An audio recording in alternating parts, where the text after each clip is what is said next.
Drama की starring हमारी female lead सूजी से होती है, जो कि अपनी मॉम के फ्यूनरल पे प्रेयर कर रही होती है। जो लोग यहाँ पर आए होते हैं वो लोग बातें करने लगते हैं कि सूजी की मॉम के कोई भी रिलेटिव्स क्यों नहीं आए। सूजी यहाँ पर अपनी मॉम के लिए रो रही होती है और वो याद करती है कि उसकी मॉम ने मरने से पहले उसे इस बारे में बताई थी कि तुम अपने डैड के बारे में जानना चाहती थी ना, कि तुम्हारा डैड कौन है। तो मैंने तुम्हें इस बात का जवाब नहीं दे पाई थी, तो अब तो मैं इस दुनिया से जा रही हूँ, तो अब तुम्हें यहाँ से सिटी जाना है और मेरे बताए हुए 7 मैन में से पता करना है कि उसमें से तुम्हारा डैड कौन है। अब यही सब सोचकर शाओ यहाँ पे प्रेयर वगैरह कर दी होती है। इतने में उसे उसके असिस्टेंट की कॉल आती है और वो बताता है कि बॉस, आपने मुझे जिन 7 मैन के बारे में पता करने के लिए बोला था उनकी सभी की इंफॉर्मेशन मुझे मिल गई है। वो 7 मैन बहुत ही ज्यादा अमीर है और बिग शॉट्स हैं और अमीर होने के साथ साथ हैंडसम भी है, लेकिन बस ये चीज़ है कि उनका और आपका एज गैप तो बहुत ज़्यादा है। तो बॉस, मुझे यकीन नहीं आ रहा कि आपको ऐसे मैन पसंद है। सूजी अपने असिस्टेंट को चिल्लाकर बताती है कि मैं उन्हें इसलिए ढूंढ रही हूँ क्योंकि उनमें से एक मेरा डैड है। और फिर सूजी यहाँ से अपना बैग पैक करके तुरंत ही सिटी जाने के लिए निकल जाती है अपने डैड को ढूंढने के लिए। फिर हम शहर के रिचेस्ट सीईओ मिस्टर फैंग को देखते हैं, जो कि अभी अपने सारे गार्ड्स के साथ कंपनी के बाहर पहुंचा होता है और सूजी उसकी कंपनी में पहली एंट्री कर चुकी होती है। उसका असिस्टेंट बता देता है कि 30 सेकेंड के अंदर वो मिस्टर फैंग कंपनी में एंटर करने वाला है। तो सूजी वैसे ही अपने प्लान के हिसाब से यहाँ पे रिसेप्शन पे पूछ रही होती है कि क्या आप मुझे किसी को ढूंढने में हेल्प कर देंगी। तो रिसेप्शनिस्ट पूछती है कि आप किसे ढूंढ रहे हो। तो सूजी बताती है कि मैं अपने डैड को ढूंढने आई हूँ। रिसेप्शनिस्ट से उसके डैड का नाम पूछती है तो सूजी बताती है कि उनका नाम मिस्टर फैंग है, वो आपकी कंपनी का सीईओ है। तो यहाँ पर फिर वो गार्ड्स को बुला देती है सूजी को यहाँ से बाहर निकलवाने के लिए। तो सूजी चिल्ला चिल्ला कर कहने लगती है कि मुझे छोड़ो, मैं सच कह रही हूँ, मैं सच में मिस्टर फैंग की बेटी हूँ। तभी फैंग जैसे यहाँ कंपनी में आया होता है तो उसका एम्प्लॉय उसे बताने लगता है कि बॉस, यहाँ पर एक लड़की आई हुई है और वो आपकी बेटी बनने का नाटक कर रही है। तो फिर ये सुनने के बाद फैंग को भी गुस्सा आता है कि आखिर कौन है जो मेरी बेटी बनने का झूठा नाटक कर रही है। सूजी तो यहाँ पर नंबर काउंटिंग कर रही होती है, क्या वो उसे देखकर शॉक होगा। फिर वो जैसी मुड़ती है तो फैंग सच में उसे देखकर शॉक हो जाता है और उसे पूछता है कि बच्ची, तुम्हारी मॉम का नाम क्या है। तो फिर सूजी बताती है कि मेरी मॉम का नाम सुशाओ है। सुनते के साथ ही फैंग फिर सूजी की मॉम को याद कर रहा होता है और वो फिर उसे अपने ऑफिस में ले आता है बात करने के लिए और उससे पूछता है कि तुम्हारी मॉम कहाँ पर है, वो तुम्हारे साथ क्यों नहीं आई।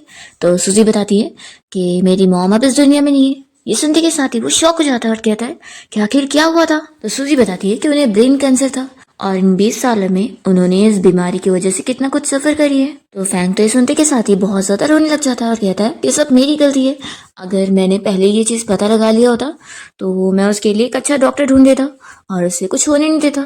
सूजी यहाँ पर फैंग को रोता हुआ देखकर सोचती है कि उसने तो सोची थी कि ये मैन बहुत ही रूथलेस होगा, उसने आखिर इतनी बड़ी कंपनी स्टैब्लिश किया है और इस शहर का रिचेस्ट मैन बन गया है। वो सोचती है कि मैंने एक्सपेक्ट नहीं करी थी कि मेरी मॉम को लेकर ये इतना ऐसे रोएगा। फिर वो उसे टिश्यू पकड़ाती है, तभी फैंग फिर अपने आंसू पोंछ रहा होता है, रोई जा रहा होता है और फिर वो अपने आप को रोक कर कहता है कि लेकिन चलो, कम से कम तुम तो यहाँ पर हो। अब बेटा तुम फिक्र मत करो, तुम्हारी मॉम की जगह तुम्हारा डैड अब तुम्हारा ख्याल रखने वाला है। तो सूजी दूर होती है और कहती है कि आप इतनी जल्दी मेरे डैड बन रहे, क्या आपको डीएनए टेस्ट नहीं करवाना है। तो फैंग कहता है कि तो क्या, अगर मैं तुम्हारा डैड नहीं हूँ तो क्या कोई और होगा।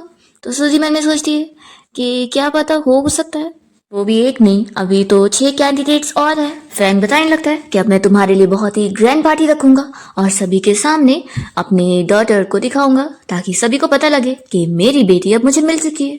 और ऐसा बोलकर वो उसे हक करके रोए जा रहे होते हैं और कहते हैं कि फाइनली अब मेरी फैमिली का कोई सक्सेसर है। सूजी चुपके से उनका बाल तोड़ लेती है और वो शांत कराने लगती है कि ठीक है डैड, अब शांत भी हो जाओ।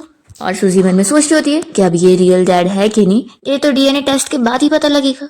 फिर सूजी अपने घर पे होती है और उसका असिस्टेंट उसे कॉल पे बता रहा होता है कि उसका डीएनए टेस्ट रिपोर्ट आज मिल जाएगा तो उसे हॉस्पिटल में खुद ही उसे पिक करने जाना पड़ेगा। असिस्टेंट कह रहा होता है कि वैसे बॉस, तुमने जैसा कि बताया है कि उस मिस्टर फैंग ने तुम्हारे लिए ग्रैंड पार्टी रख दी है, तो फिर जब न्यूज में तुम्हारी फोटो हेडलाइंस पर आ रही होगी, तुम्हारी मॉम के सारे पुराने लवर्स ने तुम्हें पहचान लिए तो फिर तो प्रॉब्लम हो जाएगी।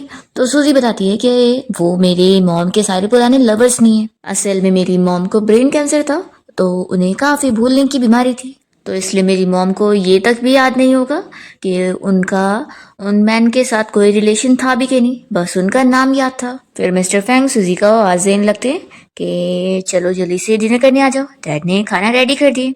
तो फिर सूजी आवाज़ देकर कहती है कि मैं आ रही हूँ। फिर सूजी जब यहाँ डिनर करने बैठती है तो फैंग ने यहाँ पर बहुत सारी डिशेस बनाए होते हैं और वो बताता है कि मुझे पता नहीं था कि तुम्हें क्या खाना पसंद है, इसलिए मैंने बहुत सारी डिशेस बना दिया। तो फिर सूजी कहती है कि मुझे बहुत अच्छा लगा, थैंक यू डैड। फैंग जब यहाँ पर सूजी को खाना सर्व करता है तो सूजी उसे टेस्ट करके कहती है कि बहुत ही अच्छा बना है और वो भी उसके प्लेट में थोड़ा सा निकालती है। तो फैंग फिर खुश होता है और यहाँ पर वो उसे और खाना भी सर्व कर रहा होता है। तो सूजी बस उसे देखते हुए सोचने लग जाती है कि वो आज तक अपनी मॉम की केयर करते आई थी और उसने कभी सोची नहीं थी कि उसे भी ऐसी केयर और प्यार की नीड होगी जैसी आज उसे मिल रहा है। तो वो सोचती है कि काश यही सच में मेरे डैड हो तो कितना अच्छा होगा। फैंग उससे पूछता है कि क्या हुआ। तो सूजी कहती है कि डैड कुछ नहीं, अभी थोड़ी देर बाद मैं बाहर कोई काम से जाने वाली हूँ। तो वो कहता है कि ठीक है। फिर सूजी हॉस्पिटल पहुंच जाती है डीएनए टेस्ट रिपोर्ट लेने के लिए और वो डॉक्टर के ऑफिस में जाने से पहले बस इसी बारे में सोच रही होती है कि अब रिपोर्ट देखकर उसे पता लग जाएगा कि आखिर मिस्टर फैंग उसका डैड है कि नहीं। पर जैसे ही वो डॉक्टर के ऑफिस में आती है तो देखकर शॉक हो जाती है कि फैंग ऑलरेडी वहां पर पहले से बैठा होता है। फिर डॉक्टर यहाँ पर सूजी को इस बारे में बताने लगता है कि जब उसने डीएनए टेस्ट रिपोर्ट के लिए बाल देकर गई थी उसके नेक्स्ट डे ही मिस्टर फैंग ने इस हॉस्पिटल को खरीद लिए। फैंग तो यहाँ पर डॉक्टर को बाहर जाने बोल देता है और सूजी सोचती है कि मैंने इसे तो अंडर एस्टिमेट कर दी, आखिर ये इतना बड़ा बिजनेस टाइकून है तो इसके लिए हर चीज़ पता लगाना बहुत ही ईजी है। मैंने सोची भी कैसे कि मैं इसका बाल चुरा लूंगी और इसे पता भी नहीं चलेगा। इसने इसी वजह से तुरंत ही हॉस्पिटल खरीद लिया। सूजी यहाँ पे डरी रही होती तभी इतने में फैंग कहने लगता है कि सूजी तुमने ऐसा क्यों करी, क्या तुम इसलिए डीएनए टेस्ट रिपोर्ट करवाना चाहती थी क्योंकि तुम्हें मुझे अपना डैड मानना ही नहीं है। और ऐसा पूछकर वो रोने वाला मुंह बना रहा होता है। तो सूजी कहती है कि ऐसी बात नहीं है, असल में मैं बस डीएनए टेस्ट करके ये पता करना चाहती थी कि कहीं ऐसा ना हो कि मैं आपकी बेटी हुई ना। फैंग कहता है कि ऐसा बिल्कुल नहीं हो सकता, तुम सच में मेरी बेटी हो, इसमें कोई अगर नहीं है। सूजी पूछती है कि फिर हॉस्पिटल ने हमारा डीएनए टेस्ट किया कि नहीं। तो फैंग बताता है कि ऑफ कोर्स किया है, ये देखो रिपोर्ट। सूजी फिर डीएनए टेस्ट रिपोर्ट निकाल कर देखने वाली होती है पर फिर वो सोचती है कि वैसे भी इसने पूरा हॉस्पिटल ही खरीद चुका है तो आखिर अब मैं इस रिपोर्ट पे भी कैसे बिलीव करूंगी। यही सोचकर वो वापस उसे रख देती है। तो फैंग खुश हो जाता है और उसे यकीन दिलाने लगता है कि देखो तुम सच में मुझ पर ट्रस्ट करो, मैं ही तुम्हारा रियल डैड हूँ। तो सूजी मान लेती है कि ठीक है। फिर मिस्टर फैंग कहने लगते हैं कि अब तुम कल की पार्टी के लिए तैयारी करो, ये स्पेशल पार्टी मैंने तुम्हारे लिए रखा हूँ और हाँ तुम्हारे लिए एक मेल पार्टनर भी ढूंढा हूँ जो कि कल तुमसे मिलेगा। तो सूजी तो ये सुनकर शौक हो रही होती है।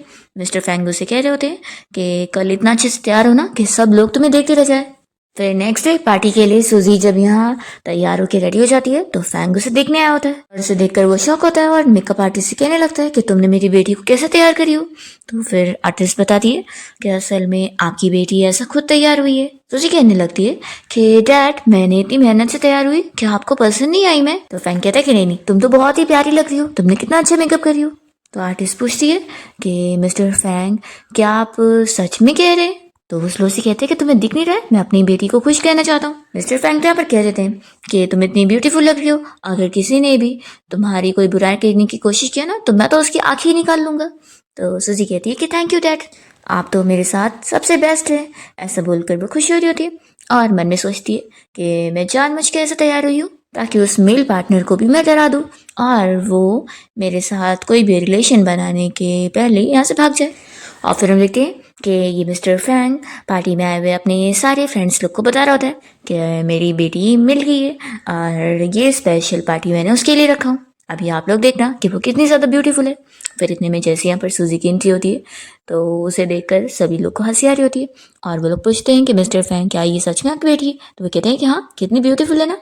सूजी तो मन में सोच रही होती है कि अच्छा तो यही वो मेरा मेल पार्टनर मिस्टर शेन है, फिर तो ये पक्का मेरा लुक देखकर भाग जाने वाला है क्योंकि ऐसी पागल लड़की किसी को ही पसंद आएगी। सूजी फिर यहाँ गिरने लगती है तो शैन जल्दी से उसे गिरने से बचाता है और कहता है कि तुमने इतना अच्छा मेकअप करी हो तो गिरोगी तो खराब हो जाएगा। फिर दूसरी तरफ हम एक्टर लू को देखते हैं जो कि सूजी का ये पार्टी वाला फोटो देख लेता है और फिर वो सूजी की मॉम के फोटो देखकर कंपैरिजन कर रहा होता है कि दोनों इतने सिमिलर कैसे हैं। फिर हम देखते हैं कि सूजी यहाँ पर फैंग से कहती है कि डैड मुझे भूख लग रही है तो मैं कुछ खाने चाह रही हूँ, ऐसा कहकर वो चली जाती है। यहाँ पर फूशियन का असिस्टेंट उसे पूछ रहा होता है कि बॉस आखिर आप इस विलेज गर्ल का बॉयफ्रेंड बनने के लिए कैसे मान गए। तो फुशिन कहता है कि तुम्हें ये विलेज गर्ल सिंपल लग रही है, इसने कल रात मेरा फ़ोन हैक करी थी, तो बताओ कि क्या ये कोई नॉर्मल सिंपल गर्ल है। फिर सूजी यहाँ साइड में आती है और वो सोचती है कि इतना गंदा तैयार हुई थी मैं, फिर भी उसने आखिर मेरी ऐसे लुक में कैसे तारीफ़ें कर दिया। फिर वो अपना ये झूठा वाला बेक निकाल लेती है और अपने असली लुक में आ जाती है। और हम देखते हैं कि एक लड़की जिसका नाम लिन है वो इसे देख रही होती है, तो कोई और नहीं मिस्टर फैंग की अडॉप्टेड बेटी है। वो सोच रही होती है कि इतने सालों से मिस्टर फैंग की बेटी मैं थी, पर आखिर अचानक से कहाँ से ये उनकी कोई रियल बेटी आ गई है। ऐसे तो फिर मेरी जगह छिन जाएगी और मैं बस एक अडॉप्टेड डॉटर बन जाऊंगी। फिर फैंग का असिस्टेंट यहाँ पर सूजी को लिन से मिलवाने लगता है और बताता है कि मैडम जब आपको लेकर प्रेग्नेंट थी तो वो जब मिस्टर फैंग को छोड़कर चली गई थी तो मिस्टर फैंग बहुत ही अपसेट हो गए थे, तभी उन्होंने लिन को अडॉप्ट किए थे। तो सूजी सोच रही होती है कि अच्छा तो ये लिन है, लिन फैमिली की। असिस्टेंट तो चला जाता है और लिन यहाँ पर सूजी से आके मिलती है और उसे गिफ्ट पकड़ाते हुए कहने लगती है कि तुम डैड को मिल गई, मुझे कितनी खुशी मिल रही है। सूजी कहती है कि तुम्हें खुशी मिल रही है, मुझे तो लगा था कि तुम अपसेट होंगी क्योंकि अब से पहले तो तुम मेरे डैड की रियल बेटी बन के रह रही थी। लिन कह रही है कि तुम कैसी बात कर रही हो, देखो अगर तुम कहो तो मैं डैड के साथ अपना बेटी वाला रिश्ता तोड़ लूंगी ताकि फिर तुम अपसेट ना हो, इसलिए मेरे खिलाफ कोई ग्रजेस मत होल्ड करना। सूजी कहती है कि ठीक है तोड़ लो, मैं तो यही चाहती हूँ, मेरे और मेरे डैड के बीच में कोई नहीं आना चाहिए क्योंकि उनकी बेटी मैं हूँ, तुम नहीं। तो लिन शॉक हो जाती है और उसका हाथ छुड़ाकर कहती है कि तुम क्या बोल रही हो। सूजी कहती है कि अभी तुम ही तो बोल रही थी ना, तो अब तुम पलट रही हो। तो लिन कहती है कि ऐसी बात नहीं है, बस मैं आखिर डैड को ऐसे कैसे छोड़कर चली जाऊंगी, मुझे यही सोच कर ही बुरा लग रहा था। और फिर यहाँ पर जैसी वो दिखती है कि वेटर वाइन की बॉटल लेकर आ रहा है, तो ये जानबूझ के खुद ही धक्का देकर गिरने का नाटक करती है। जैसे ही सारे लोग यहाँ पर भीड़ जमा कर लेते हैं और मीडिया वाले भी खड़े हो जाते हैं, भी फैंग भी लिन को देखकर उसके पास आता है और कहता है कि क्या हुआ, तुम गिर कैसे गई। तो लिन तो यहाँ पर सूजी के ऊपर इल्जाम लगाते हुए कहने लगती है कि डैड आप सूजी को ब्लेम मत करना, मुझे यकीन है कि सूजी ने मुझे जानबूझ के थोड़ी ना पुश करी होगी, ये सब बस मिसअंडरस्टैंडिंग होगी। तो फिर मिस्टर फैंग कहते हैं कि तुम कह रही हो कि सूजी ने तुम्हें पुश करी है। तो लिन कहती है कि हाँ। फिर सारे लोग यहाँ पर बातें करने लग जाते हैं कि सच में आखिर ये विलेज से आई हुई लड़की है ना, तो इसे जेलसी हो रही होगी कि उसकी जगह मिस लिन ने कितने अच्छी लाइफ जी है, तो इसलिए वो यहाँ पर मिस लिन को बुली कर रही थी। पर यहाँ पर फैंग को बिल्कुल बिलीव नहीं होता और वो लिन का हाथ छोड़ देता है और कहता है कि लिन अगर तुम मुझे ये कहती कि तुम डर गई थी और खुद से गिर गई थी तो मैं यकीन कर लेता, लेकिन अगर तुम कहोगी कि सूजी ने तुम्हें पुश करी है तो ये मैं बिल्कुल नहीं मानने वाला हूँ। मेरी सूजी आखिर इतनी अच्छी और इनोसेंट बच्ची है, वो आखिर तुम्हें कैसे पुश कर सकती है। तो लिन कहने लगती है कि डैड आखिर आपने मुझे इतने सालों से पाला है, तो क्या आपको मुझ पे बिलीव नहीं है। तो वो कहते हैं कि शायद मुझसे एक गलतफहमी हुई थी जो मैंने तुम जैसी लड़की को अच्छी समझा। तभी सूजी कह रही होती है कि डैड आपने जो मुझे ये फ़ोन दिलाया है वो मुझे बहुत ज़्यादा पसंद आया। तो मिस्टर फैंग कहते हैं कि अगर ऐसी बात है तो मैं इस फ़ोन की पूरी कंपनी तुम्हारे लिए खरीद दूंगा। तभी सूजी का असिस्टेंट अपना यहाँ पर काम कर रहा होता है और वो उसे यहाँ का सीसीटीवी फुटेज भेज देता है। सूजी कहती है कि वैसे डैड इस फ़ोन से प्रोजेक्टर भी कनेक्ट होता है और फिर वो यहाँ का फुटेज सभी को स्क्रीन पर दिखाने लगती है। तो वीडियो में देखने के बाद सारे लोग यहाँ पर शॉक रह जाते हैं और कहते हैं कि यानी मिस लिन खुद गिरने का नाटक करके सूजी के ऊपर इल्ज़ाम लगा रही थी, कितनी बेकार लड़की है। फिर तो मिस्टर फैंग बहुत ज़्यादा गुस्सा हो जाते हैं और कहते हैं कि लिन मुझे तुमसे ये उम्मीद नहीं थी, मैंने तुम पे तरस खाया कि तुम्हारे पास कोई डैड नहीं है तो मैंने तुम्हें अपनी बेटी जैसा प्यार दिया और तुम यहाँ मेरी ही बेटी को सभी के सामने झूठी साबित करना चाहती थी। मिस्टर फैंग कह देते हैं कि अब मेरा तुम्हारे साथ कोई कनेक्शन नहीं है, इसलिए यहाँ से निकल जाओ। तो फिर लिन कहने लगती है कि आप मेरी बात सुनो, ऐसा कुछ नहीं है। तो फैंग उसका हाथ छुड़ाता है और कह देता है कि दोबारा मेरी बेटी के ऊपर ऐसे झूठे इल्ज़ाम लगाने की हिम्मत मत करना। फिर लिन की तो बेइज्जती हो जाती है और वो जैसे ही जाने लगती है तो सूजी उसे आवाज़ देकर रोकती है और उसका गिफ्ट उसे पकड़ाती है और कहती है यहाँ से जाने के बाद अपनी मॉम को अच्छे से समझा देना कि उन्होंने जो मेरी मॉम से चीज़ें चुराई है ना वो मैं अब उनसे लेके रहूँगी। फिर लिन तो चुपचाप चली जाती है। फोशिन यहाँ पर सूजी को देख रहा होता है और वो सोच रहा होता है कि वो बहुत ही स्ट्रांग है। तभी हम उसी एक्टर लू को देखते हैं जो कि सूजी और उसकी मॉम का फोटो देखते हुए अपने असिस्टेंट से फिर कहने लगता है कि वो अभी और शूटिंग नहीं करने वाला है क्योंकि उसके पास अभी इससे भी कई ज़्यादा गुना बहुत ही इंपॉर्टेंट काम है। वो जल्दी से अपने लिए दूसरी ड्रेस का इंतजाम करने बोलता है और यहाँ पार्टी में पहुंच जाता है। तो उसे देखकर सारे लोग कहने लगते हैं कि आखिर एक्टर लू यहाँ कैसे आ गए, वो तो इतने फेमस एक्टर है ना। हम देखते हैं कि सूजी के हील्स की वजह से पैर दुख रहे होते हैं, तो वो एक जगह पे जाके बैठती है। तभी लू उसे शूज पहनाने लगता है और कहता है कि तुम्हारे पैर दुख रहे होंगे ना, ये लो इसे पहनो। सूजी सोचती है कि ये तो मेरे दूसरे डैड है ना, जो कि मेरे साथ फ्लर्टिंग कर रहे हैं। फिर यहाँ पर लू कहता है ब्यूटीफुल गर्ल्स तो बिना हील्स की भी अच्छी लगती है, तो बताओ क्या तुम मेरे साथ डांस करना चाहोगी। तो सूजी मान जाती है। लू ने डांस का बहाना इसलिए किया होता है क्योंकि वो सूजी से उसकी मॉम के बारे में पूछने लगता है कि क्या तुम मुझे अपनी मॉम के बारे में कुछ बताओगी। तभी फैंग जल्दी से आकर लू का हाथ सूजी के ऊपर से हटाता है और कहता है कि तुम मेरी बेटी से दूर ही रहो, अगर तुमने मेरी बेटी को दोबारा हाथ भी लगाया ना तो तुम्हारे दोनों पैर तोड़ दूंगा। तो ये सुनते के साथ ही फिर लू सूजी से कहता है कि यानी मैं बिल्कुल सही हूँ, तुम्हारी मॉम कोई और नहीं सुशाओ है, तुम सुशाओ की बेटी हो ना, तो ये बताओ कि तुम्हारी मॉम कहाँ पर है। तो सूजी बताती है कि मेरी मॉम ब्रेन कैंसर की वजह से मर गई। ये सुनते के साथ ही फिर वो अपसेट होते हैं और सूजी से उसका नाम पूछते हैं और कहते हैं कि अब तुम फिक्र मत करो, तुम्हारी मॉम नहीं है तो क्या हुआ, तुम्हारे डैड है ना, मैं तुम्हारा ख्याल रखूंगा। पार्टी में आए हुए लोग ये सुनकर बातें करने लगते हैं कि ये क्या चल रहा है, ये सूजी तो मिस्टर फैंग की बेटी थी ना, तो ये एक्टर लू की बेटी कहाँ से बन गई। ये लड़की तो कितनी ज्यादा लकी है कि दो दो बिग शॉट्स उसके डैड बनना चाहते हैं। तो मिस्टर फैंग तो यहाँ पर लू को चिल्लाने लगते हैं कि आखिर तुम क्या बकवास कर रहे हो, और हाँ मेरी बेटी को हाथ मत लगाओ, और तुम्हें आखिर किसने हिम्मत दिया कि तुम मेरी बेटी को अपनी बेटी कह रहे हो। लू कहता है कि तुम भी अपने आप को देखो, आखिर तुमने सोचा भी कैसे कि ऐसे लुक्स के साथ तुम्हारी इतनी ब्यूटीफुल बेटी होगी। तो फैंग भी कहने लगता है ये तुमने भी कैसे सोचा कि आखिर तुम मेरी बेटी के डैड बनोगे। तो लू भी कह देता है कि माना मेरी लाइफ में बहुत सारी वुमेन्स रही है, लेकिन बेटी तो बहुत सारी नहीं है, और मैं कह रहा हूँ ना कि सुशाओ की बेटी मेरी ही बेटी है। तो फैंग चिल्लाने लगता है कि तुम मेरी बेटी को अपनी बेटी मत बताओ।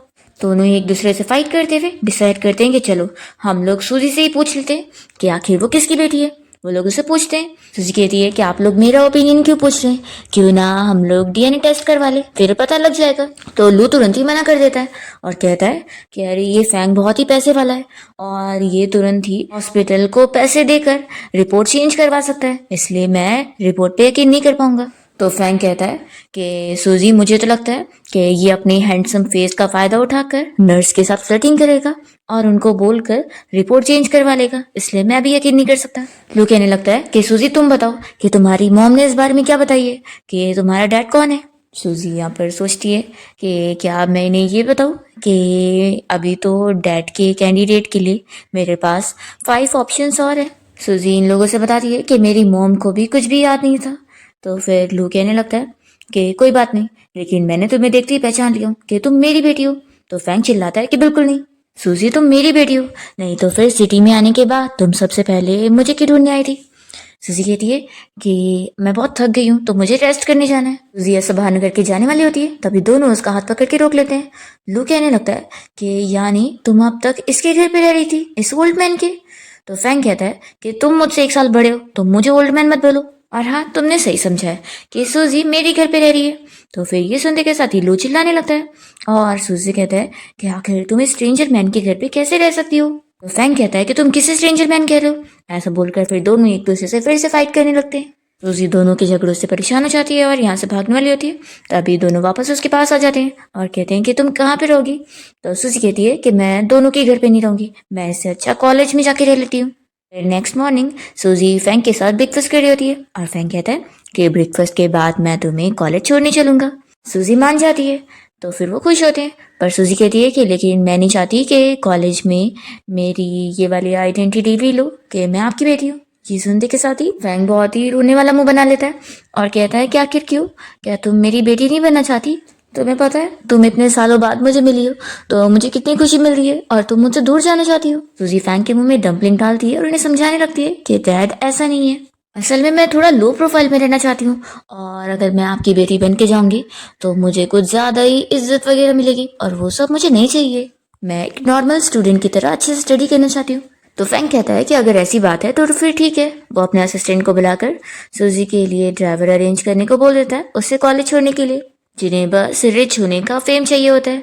सूजी मन में सोच रही होती है और मन में सोच रहा होता है कि मेरी बेटी सच में कितनी ज्यादा अच्छी है, वो बाहर की लड़कियों की तरह खराब वाली नहीं है, कि आखिर उसे लू का भी तो डीएनए टेस्ट करवाने जाना है। लास्ट टाइम उसके साथ डांस करते हुए उसने उसका बाल चुपके से ले ली थी और अब वो जाकर डीएनए टेस्ट के लिए देगी। यही सोचकर ही खुश होती है। फिर कॉलेज में हम देखते हैं कि लिन की क्लासमेट उससे इस बारे में पूछ रही होती है कि तुम्हारा बर्थडे आने वाला है, तो क्या तुम्हारे जो गॉडफादर है वो तुम्हारा बर्थडे फिर से अपने विला में रखने वाले हैं। तो लिन कहती है कि अभी मुझे नहीं पता, क्या पता उन्होंने कोई सरप्राइज सोचा हो। तभी क्लास में सूजी आई होती है और वो अपना बैठकर अपने स्टडी करने में लग जाती है। तो उसे देखकर लिन शॉक होती है कि सूजी यहाँ पर क्या कर रही है। अभी एक क्लासमेट उससे पूछती है कि क्या तुम इस न्यू ट्रांसफर स्टूडेंट को जानती हो। तो लिन कहती है कि बिल्कुल नहीं, और वो तो मनी मन डर रही होती है कि सूजी ने अगर सभी को बता दी तो कि वो मिस्टर फैंक की रियल बेटी है, तो फिर मेरी तो कितनी बेइज्जती होगी। अभी वही क्लासमेट यहाँ पर सूजी के पास आकर उससे बात करने लगती है और पूछती है कि तुम्हारा नाम क्या है। तो सूजी अपना नाम बताती है और कहती है कि वो एक विलेज से आई हुई है। तो इस सुनने के बाद फिर वो क्लासमेट कहती है कि अच्छा, और फिर वो वापस अपने फ्रेंड्स लोग के पास आ जाती है। तो वो लोग पूछते हैं कि क्या वो कोई रिच फैमिली की डॉटर है। तो ये कहती है कि बिल्कुल नहीं, वो बस एक नॉर्मल सी विलेज गर्ल है। तो ये सुनते के साथ ही लिन सोच में पड़ जाती है कि सूजी ने इस बारे में नहीं बताई कि वो आखिर मिस्टर फैंग की बेटी है। लगता है मिस्टर फैंग ने उसे मना किए होंगे कि वो इस आइडेंटिटी को सभी के सामने ना बताए, फिर तो वो भी इसे कुछ मानते नहीं होंगे और इसकी कोई वैल्यूएशन नहीं होगी। कि फ्रेंड्स आपस में डिस्कस कर रहे होते हैं कि आखिर एक नॉर्मल सी विलेज गर्ल हमारे कॉलेज में कैसे आ गई। तो लिन सूजी का मजाक उड़ाते हुए कहती है कि तुम लोग को नहीं पता, पक्का वो अपने डैड की नाजायज बेटी होगी और वो उन्हें मिल गई होगी, तो इसलिए उसका उन्होंने कॉलेज में एडमिशन करा दिए होंगे, इस तरीके से हमारे कॉलेज में आ गई। और वैसे पता है, ऐसी लड़कियों की जो मॉम होती है ना, वो मिस्ट्रेस टाइप की होती है। सूजी को सुनते के साथ ही बहुत ज्यादा गुस्सा आता है और वो लिन को पकड़ के उसे खड़ा करती है। यहाँ पर उसकी फ्रेंड सूजी को रोकने की कोशिश करती है, तो सूजी यहाँ पर उसे किक कर देती है। लिन कहती है कि क्या तुम पागल हो गई हो। तो फिर यहाँ पर सूजी उसे लेके जाती है और विंडो के बाहर उसे आधा करके डरा रही होती है कि उसे बाहर फेंक देगी। तभी इतने में यहाँ पर लिन के ग्रैंडपा पहुंच जाते हैं, जो कि किसी और के नहीं सूजी के ग्रैंडपा है। कहने लगते हैं कि छोड़ो मेरी ग्रैंड डॉटर को। तो सूजी पीछे मुड़ती है तो उसके ग्रैंडपा उसे देखकर शॉक हो रहे होते हैं। सूजी कहती है कि क्या आप मुझे भूल गए मेरे प्यारे ग्रैंडपा। फ्लैशबैक में दिखाते हैं कि सूजी कैसे अपने ग्रैंडपा के सामने अपनी मॉम को लेकर उनसे माफी मांगने और भीख मांगने गई थी कि उसकी मॉम को ब्रेन कैंसर है। तो फिर वो अपने ग्रैंडपा से कहती है कि सिर्फ आपका ही ब्लड मेरी मॉम को मैच करेगा, तो प्लीज आप मेरी मॉम को बचा लो। तो उसके ग्रैंडपा तो साफ मना कर देते हैं कि मैं ऐसी शेमफुल लड़की को अपनी बेटी बिल्कुल नहीं मानने वाला, जिसने इतना गलत काम करी और हमारा नाम खराब करी है, और ये मर जाए तो ही अच्छा है, मैं इसे बिल्कुल नहीं बचाऊंगा। फिर इसी के साथ ही फ्लैशबैक खत्म होता है। फ्लैशबैक यहाँ पर खत्म होता है और ग्रैंडपा सूजी से कहने लगते हैं कि उसे छोड़ो, हम लोग बैठकर बात कर सकते हैं। सूजी कहती है कि अपनी इस ग्रैंड डॉटर की जान की बड़ी फिक्र हो रही है आपको, लेकिन अपनी खुद की बेटी की जान की तो बिल्कुल नहीं पड़ी थी, उसे तो आपने मरता हुआ देखकर छोड़ दिए थे। ग्रैंडपा यहाँ पर क्लास के सभी बच्चों को चिल्लाकर बाहर जाने बोलते हैं और फिर सूजी को मनाने लगते हैं और कहते हैं कि देखो, तुम्हारी मॉम की भी तो गलती थी ना, आखिर उसका इतने सारे मैन के साथ अफेयर चल रहा था, तो मेरी क्या ही गलती है अगर मैंने उसे अपनी बेटी नहीं माना तो मेरी ग्रैंड डॉटर का क्या कसूर है, उसे छोड़ दो। सूजी देखती है कि ये लिन तो ऑलरेडी बहुत ज्यादा डर चुकी है, तो वो उसे छोड़ देती है और कहती है कि तुम्हारी ये ग्रैंड डॉटर तो कितनी ज्यादा डरपोक है, इसे ना समझा दो कि एक नई दम नहीं है ना, तो दोबारा मेरी मॉम के बारे में कुछ और रूमर्स ना फैलाए, नहीं तो मैं इसका और भी बुरा हाल करूंगी। ऐसा बोलकर वो जाने लगती है। तो फिर उसके ग्रैंडपा कहते हैं कि तुम पूरी बदतमीज हो चुकी हो, वो इसलिए क्योंकि तुम्हारी मॉम ने तुम्हें ठीक से पाली नहीं है। देखो, अगर तुम मुझसे माफी मांगती हो तो मैं तुम्हें फिर अडॉप्ट कर लूंगा और अपने घर में रखकर तुम्हें पालूंगा और तुम्हें रूम में लॉक करके तुम्हें अच्छे से एजुकेट करूंगा, तभी तुम सुधरोगी। सूजी कह देती है कि आप ना अपना मुंह बंद रखो, क्योंकि मुझे आप बहुत ही डिस्गस्टिंग लगते हो, और अपने मुंह से दोबारा मेरा नाम मत बोलना, क्योंकि मुझे बहुत ही डर्टी लगता है। ऐसा कहकर वो चली जाती है और उसके ग्रैंडपा को ऐसा सुनकर यहाँ पर हार्ट में पेन हो रहा होता है, वो बेहोश होने लगते हैं। तो लिन जल्दी से फिर उनके लिए एम्बुलेंस को कॉल करवा रही होती है। सूजी का यहाँ पर कोई फर्क नहीं पड़ता और वो अपना चली जाती है। फिर नेक्स्ट टाइम देखते हैं कि सूजी जब यहाँ कॉलेज में होती है तो लंच टाइम में यहाँ पर एक बंदा सूजी के लिए स्पेशली बहुत सारे खाने लेकर आया होता है और वो बताता है कि एक्टर लू की तरफ से ये पूरी क्लास के लिए। लिन की फ्रेंड्स कहने लगती है कि आखिर लगता है एक्टर लू को हमारी क्लास की कोई लड़की पसंद आ गई है। वो तुरंत ही लिन से कहती है कि पक्का वो लड़की तुम ही होगी, तुम आखिर लास्ट टाइम अपनी मॉम के साथ थोड़े से रोल के लिए मूवी में एक्टिंग करने गई थी ना, और वहां पर तुम एक्टर लू से भी मिली थी, तो पक्का है कि तभी से ही एक्टर लू को तुम पसंद आ गई होंगी। तो सारी लड़कियां यहाँ पर लिन के लिए खुश होने लगती है कि तुम तो कितनी ज्यादा लकी हो कि एक्टर लू को तुम पसंद हो। तो फिर लिन तो खुश हो रही होती है और यहाँ पर फिर सूजी उनमें से एक डिश उठाकर खाने लगती है। तो फिर क्लासमेट उसे कहती है कि तुम क्यों खा रही हो आखिर ये। तो सूजी कहती है कि लगता है तुमने सुनी नहीं हो कि ये हमारी पूरी क्लास के लिए, तो मैं क्यों नहीं खा सकती हूँ। फिर लिन यहाँ पर काफी एक्टिंग करते हुए कहने लगती है कि आखिर मैंने लू को कितनी बार समझाया हूँ कि इतने सारे मुझे चीजें खरीद के देने की जरूरत नहीं है। अब देखो इतने सारे डेजर्ट उसने मेरे लिए भेज दिया और मुझे तो चाहिए भी नहीं, फिर मैं क्या क्या करूँ, कितने सारे लोग मुझे लाइक करते हैं। सूजी को ये सुनते के साथ ही वॉमिटिंग जैसा होने लगता है। तो लिन चिल्लाती है कि तुम ये मुझे देकर करी हो। सूजी कहती है कि सॉरी, शायद आज मैंने बहुत खा ली ना, तो इसलिए वॉमिटिंग जैसा होने लगा। फिर एक लड़का यहाँ पर क्लास के सभी लोगों को क्लब में पार्टी के लिए इनवाइट कर रहा होता है। तभी सूजी मना करने लगती है कि मैं जाने में इंटरेस्टेड नहीं हूँ। तो फिर वो कहता है कि आखिर तुम भी तो न्यू स्टूडेंट हो ना, देखो तुम्हें चलना पड़ेगा। तो सूजी को फिर मानना पड़ता है। जब वो देखती है कि पार्टी में सब यहाँ पर बस अपना टाइम वेस्ट कर रहे हैं, तो वो सोचती है कि इतने देर में तो मैं अपनी थोड़ी स्टडी कर सकती हूँ। और फिर इतने में सूजी को यहाँ लू का वीडियो कॉल भी आ जाता है और वो कहता है कि तुम्हें स्नैक्स अच्छे लगे कि नहीं। तो सूजी कहती है कि हाँ अच्छे थे। तो लू बताता है कि मैंने तुम्हारे सारे क्लासमेट के लिए भी स्नैक्स भेजा ताकि मैं चाहता था कि वो लोग तुम्हारा अच्छे से ख्याल रखे। तो सूजी फिर उन्हें थैंक्स कर रही होती है। तभी वो पूछते हैं कि तुमने मेरे दिया वो नेकलेस नहीं पहनी। तो सूजी कहती है कि कौन सा नेकलेस। फिर उसे याद आता है कि हाँ, अभी उनका एक गार्ड आकर उसका गिफ्ट देकर गया था। सूजी फिर बॉक्स खोलकर नेकलेस देखती है और कहती है कि हाँ अच्छा है, लेकिन मैं ऐसी चीज़ें नहीं पहनती हूँ। तो फिर लू रोने का ड्रामा करने लगता है और कहता है कि मुझे पता है कि तुम बस ऐसी मुझे दिखाने के लिए बोलती हो और तुम मुझे अपनी बेटी समझती ही नहीं हो। मुझे बुरा लग रहा है कि तुमने मेरा गिफ्ट भी एक्सेप्ट नहीं करी। तो फिर सूजी कहती है कि अच्छा ठीक है, रो मत, देखो मैं ये नेकलेस पहनने जा रही हूँ, और वो पहनकर दिखा देती है। तो लू बहुत ही खुश होता है और वो उसके बहुत सारे स्क्रीनशॉट ले लेता है और कहता है कि ठीक है फिर आप तुम अपना काम करो। और वो ये सूजी का फोटो फैंक को देने का सोच लेता है कि अब उससे मजा चखाऊंगा कि देख लो मैंने अपनी बेटी के लिए कितना अच्छा गिफ्ट लिया हूँ और उसने कभी नहीं लिया। फिर हम देखते हैं कि सूजी तो इस नेकलेस को निकाल कर वापस से बॉक्स में डाल देती है और इतने में फिर उसे फोन पे कॉल आ रहा होता है। वो जल्दी जल्दी में बॉक्स को यहाँ टेबल पे ही रख के साइड में कॉल पे बात करने चली जाती है। तभी यहाँ पर लीना और उसके सारे फ्रेंड्स टेबल के पास आके बैठते हैं और फिर लीन ये बॉक्स खोलकर नेकलेस देख लेती है। तो उसके फ्रेंड कहने लगते हैं कि पक्का एक्टर लू ने तुम्हें सरप्राइज देने के लिए इस नेकलेस को यहाँ पर रखा है। लीन इस महंगे नेकलेस को देखकर बहुत ही ज्यादा खुश हो जाती है और उसके फ्रेंड्स भी यहाँ पर उसकी तारीफें कर रहे होते हैं कि उस पर ये नेकलेस कितना सूट कर रहा है। तभी यहाँ पर सूजी भी पहुंच जाती है। तो लीन से पूछती है कि ये नेकलेस मुझ पर अच्छा लग रहा है ना। सूजी कहती है कि ऑफकोर्स अच्छा लग रहा है, लेकिन दूसरों की चीजों को हाथ लगाना बिल्कुल भी अच्छी मैनर्स नहीं है। तो लिन के फ्रेंड्स उसके साथ मिलकर यहाँ पर सूजी से कहने लगते हैं कि आखिर तुम क्या बकवास कर रही हो, क्या आप तुम ये बोल रही हो कि ये तुम्हारा है। सूजी कहती है कि ऑफ कोर्स मेरा है, उस पे मेरा नाम भी पढ़ लो, मेरा सरनेम लिखा हुआ है सू। तो ये देखकर वो लोग शॉक होते हैं कि बात तो वो सही कह रही है।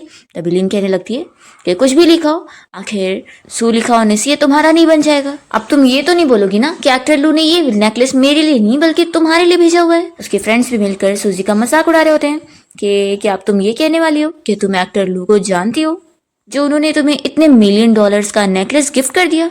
ये सब बोलकर ये लोग यहाँ पर सूजी के ऊपर हंसी जा रहे होते हैं। तभी इतने में एक बंदा यहाँ पर आता है और पूछता है कि आखिर मिस्टर फ्रैंक की बेटी कौन है। उन्होंने यहाँ पर उनके सारे फ्रेंड्स के लिए VIP रूम में मूवी देखने का इंतजाम करवाया। तो फिर ये सुनकर यहाँ पर लिन के सारे फ्रेंड्स उसे लेकर जाते हैं कि आखिर मिस्टर फ्रैंक की बेटी तो यही है। सूजी यहाँ पर सोच रही होती है कि आखिर अब डैड करना क्या चाहते हैं। एक्चुअली में फ्रैंक ने यहाँ पर सूजी के लिए एक अच्छा सा गिफ्ट तैयार किया होता है, जिसमें जब वो लोग जाकर देखते हैं तो सूजी के नाम का फर्स्ट लेटर आ रहा होता है, जिसे देखकर लिन तो समझ जाती है कि ये गिफ्ट उसके लिए, और उसके क्लासमेट को तो कुछ समझ ही नहीं पाता। सूजी फिर खुश होती है और जब वो घर आती है तो अपने घर पे वो फूशियन को देखकर शॉक होती है और कहती है कि तुम यहाँ पर क्या कर रहे हो। तो फिर वो हटता है और उसे फ्रैंक को दिखाता है। फ्रैंक पूछने लगता है कि मैंने जो तुम्हें गिफ्ट दिया वो तुम्हें अच्छा लगा कि नहीं। जी कहती है कि आप मुझे देखकर क्यों नहीं बात कर रहे। तो वो कहते हैं कि मैं नहीं देख पाऊंगा, तुम्हारे गले में जो चीज़ है उसे देख कर ही मैं अपने आप को कंट्रोल नहीं कर पाऊंगा और रोने लगूंगा। फूशियन बताता है कि असल में मिस्टर लू ने तुम्हें कोई नेकलेस गिफ्ट किया है, तो उन्होंने फिर मिस्टर फ्रैंक के सामने बहुत ही शो ऑफ किया है, तो इसलिए वो बहुत अपसेट हो गए। सूजी कहती है कि मैंने वो नेकलेस पहनी ही नहीं हो, तो क्या अब आप मुड़ सकते हो। तो सुनने के साथ ही फ्रैंक बहुत ज्यादा खुश हो जाता है और जल्दी से उसके पास आता है और कहता है कि देखो डैड ने तुम्हारी पसंद वाली टाई पहने। सूजी कहती है कि हाँ ये टाई आप पे बहुत ज्यादा सूट करी है, लेकिन डैड अगली बार आपको कोई मुझे गिफ्ट देना हो ना तो मुझे पहले बता देना, ऐसे सरप्राइज मत देना।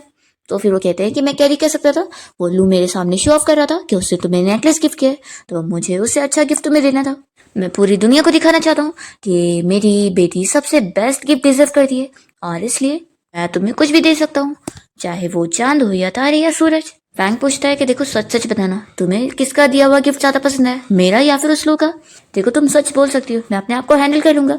सूजी कहती है कि मुझे आपका ही गिफ्ट पसंद है। फिर फैंग बहुत ज्यादा खुश हो जाता है और कहता है कि चलो अब तुम यहाँ पर फुशिन के साथ आराम से बातें करो, मैं चलता हूँ। तो सूजी कहती है कि डैड अभी मैं ये सब में इंटरेस्टेड नहीं हूँ। फैंग उसे समझाने लगता है कि मार्केट प्लेस एक बैटलफील्ड होती है और मैं चाहता हूँ कि मेरे जाने के बाद तुम्हारे पास कोई हो जिसके ऊपर तुम डिपेंड हो सको, इसलिए मैं चाहता हूँ कि तुम दोनों अच्छे फ्रेंड्स बनो और एक दूसरे को अच्छे से जानो। तो सूजी फिर मान जाती है कि ठीक है। फ्रैंक कहता है कि ठीक है फिर आराम से बातें करो, और वो बहुत ही डांस करते हुए खुशी खुशी जा रहा होता है। सूजी भी ये देखकर हंसने लगती है और कहती है कि सच में इन्हें खुश कर रहा तो कितना ही ज्यादा मुश्किल था। फुशिन कहता है कि वैसे तुम तो मिस्टर फैंग को मुझसे भी ज्यादा अच्छे से ट्रीट करती हो। सूजी कहती है कि ऑफ कोर्स सातों कैंडिडेट में से ये भी तो एक है, तो क्या पता यही मेरे सगे डैड हो। फुशिन कहता है कि फिर मेरा क्या? सूजी पूछती है कि क्या तुम भी मेरे डैड बनना चाहते हो? तो वो कहता है कि नहीं, मेरा मतलब था कि मेरे चांसेस कितने हैं तुम्हारा हस्बैंड बनने के। सूजी ये सुनकर शॉक होती है और सोचती है कि क्या ये सच में मुझसे शादी करना चाहता है। फिर वो तुरंत ही बहाने करती है कि मुझे बहुत नींद आ रही है, और ऐसा बोलकर जल्दी से अपने रूम में भाग जाती है। नेक्स्ट डे हम देखते हैं कि सूजी एक ज्वेलरी शॉप में गई होती है और वो सोचती है कि आखिर डैड ने मेरे लिए भी गिफ्ट लिया था तो मुझे भी उन्हें कोई गिफ्ट देना चाहिए। फिर वो यहाँ पर कुछ गिफ्ट चूज करने में लग जाती है और एक ट्रे का प्राइस पूछ रही होती है। तो स्टोर में एक और लड़की आ जाती है जो कि कहने लगती है कि ये मुझे खरीदना है। तो सूजी इस लड़की को देखती ही पहचानती है कि ये तो एक एक्ट्रेस है, इसका नाम शिन है। फिर सूजी यहाँ पर स्टाफ से कह देती है कि आप इन्हें ये चीज दे दो, मैं कुछ और देख लेती हूँ। और फिर सूजी कफलिंग पसंद करने लग जाती है। तो शिन फिर कहती है कि मुझे वो भी चाहिए। तो सूजी पूछती है कि क्या आपको मुझसे कोई प्रॉब्लम है, आपको ऐसा नहीं करना चाहिए। शिन कहती है कि अच्छा तुम दूसरे का बॉयफ्रेंड चुरा सकती हो और मैं बस कोई चीज नहीं ले सकती। तो सूजी मन में समझ जाती है कि यानी ये मुझे अपना राइवल समझ रही है। फिर वो तुरंत ही एक्सप्लेन करती है कि आपको गलतफहमी हुई है, मेरे और मिस्टर लू के बीच में कुछ भी नहीं है, बल्कि मैं तो उनकी बेटी हूँ। तो शेन बिल्कुल यकीन नहीं करती और कहती है कि तुम कितनी बड़ी झूठी हो, लू तो इतने टाइम से सिंगल रहा है तो उसकी कोई बेटी कहाँ हो सकती है। वो यहाँ पर सूजी की बेइज्जती करने लगती है कि तुम्हारी मॉम ने क्या तुम्हें चीजें नहीं सिखाई है, या तुम्हारी मॉम भी ऐसी टाइप की है जो उन्होंने तुम्हें शेमलेस बना दी।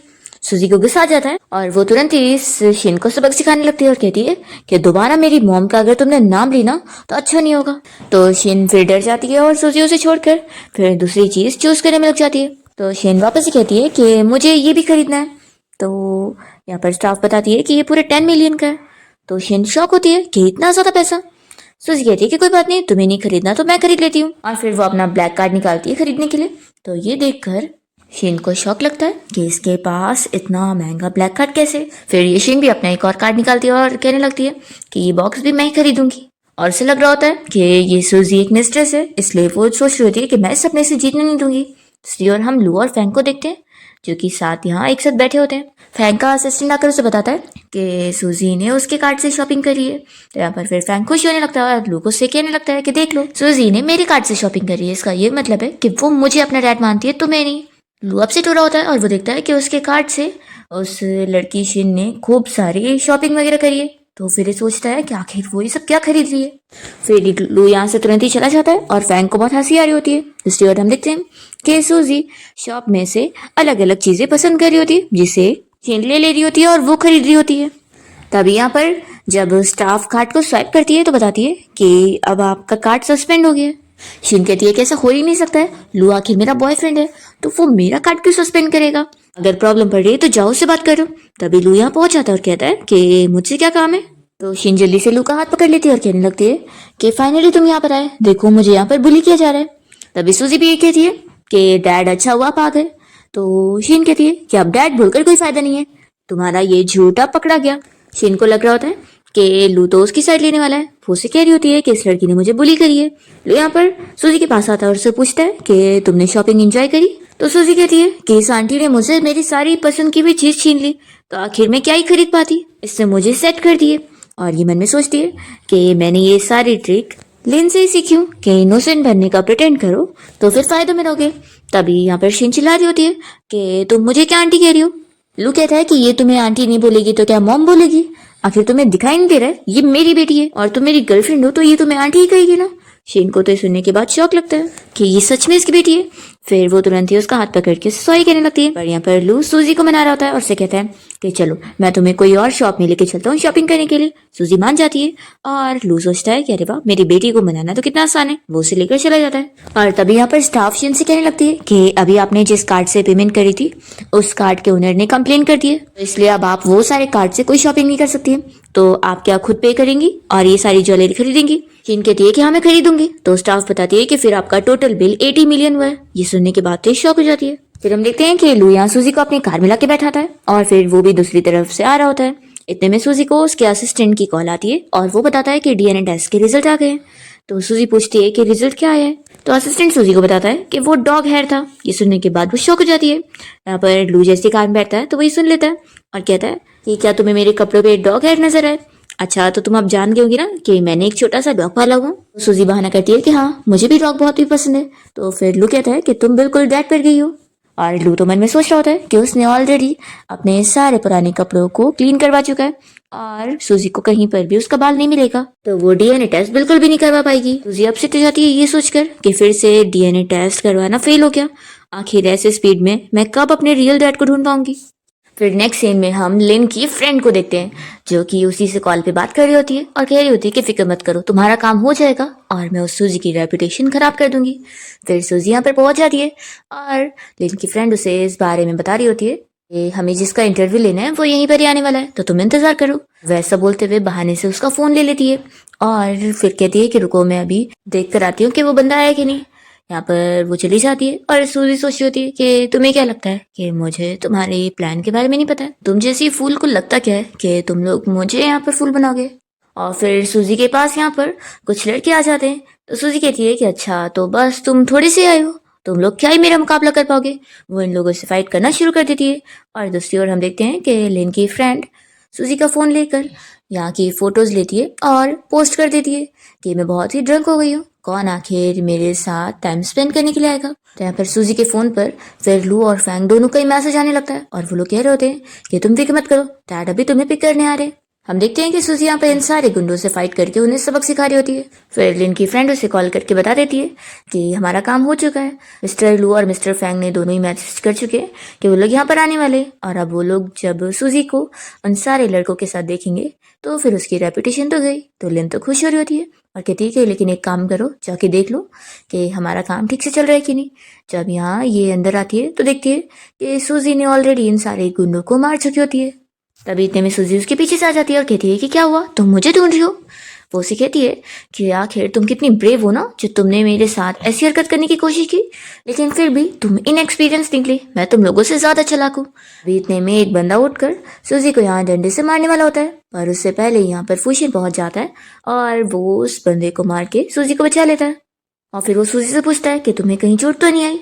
तो फिर वो अपनी एक उंगली दिखाती है और कहती है इन सभी से फाइट करने के चक्कर में देख लो मेरी उंगली पे स्क्रैच आ गया है। तो फूशिन तो उसकी भी फिक्र कर रहा होता है।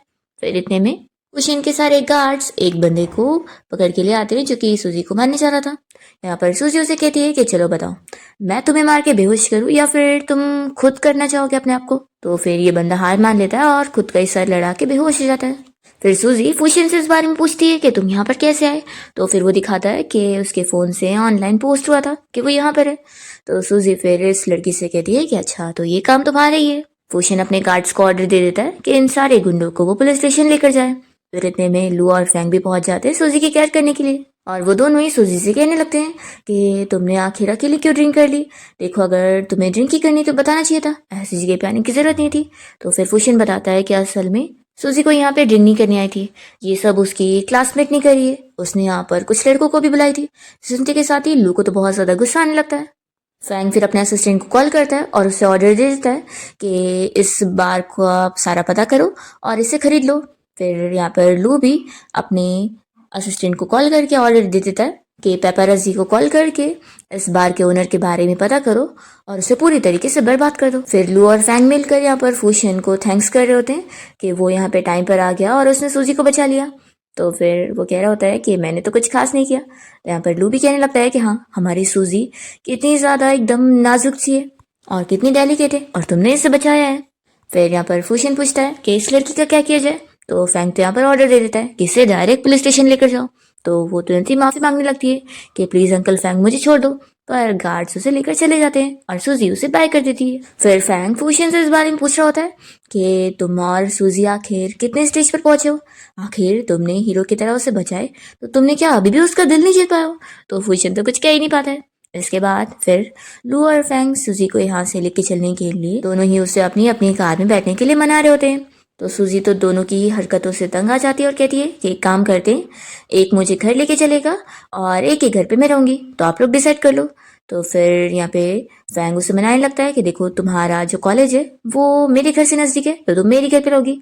और फिर सूजी लू की कार में बैठकर यहाँ से घर जाने के लिए निकलती है। दूसरी तरफ हम लिन और उसकी मॉम को देखते हैं। लिन यहाँ पर अपनी मॉम को मना रही होती है कि मॉम आपको अब मेरी हेल्प करनी होगी और उस सूजी को आपको सबक सिखाना होगा। फिर लिन की मॉम सूजी के पास उससे मिलने पहुंचती है और उसे एक ऑक्शन पार्टी का इनविटेशन कार्ड दे रही होती है और कहती है कि फैमिली की तरफ से उसे इनवाइट किया जा रहा है तो उसे ज़रूर आना चाहिए।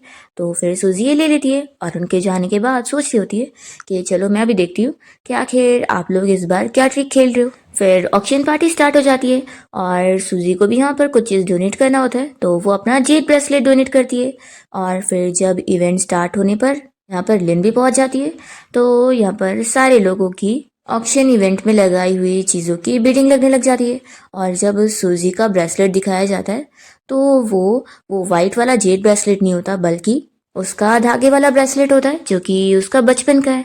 यहाँ पर ये देखकर लोग हंसने लगते हैं कि आखिर ऐसी मामूली सी चीज़ को कौन बिडिंग के लिए ऑक्शन पार्टी में देता है। लिन ने ये जानबूझ के करी होती है सूजी की बेइज्जती करवाने के लिए और सूजी भी ये समझ जाती है।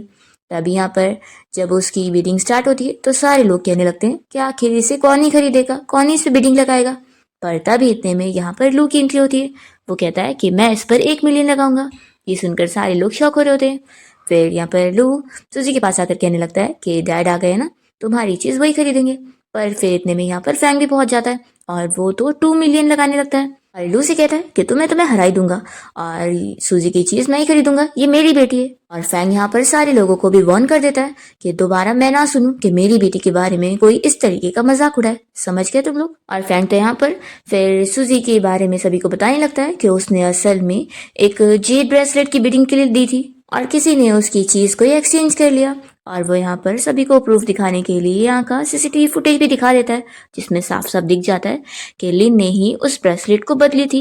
तो सभी के सामने लिन की बेइज्जती हो जाती है कि वो कितनी बड़ी फ्रॉड लड़की है और आखिर वो ऐसी चीजें कैसे कर सकती है। तो फिर लिन यहाँ पर बहुत ही गुस्से में सभी के सामने फैंग को चिल्लाने लगती है कि आखिर वो सभी के सामने उसकी ऐसी बेइज्जती कैसे करवा सकता है।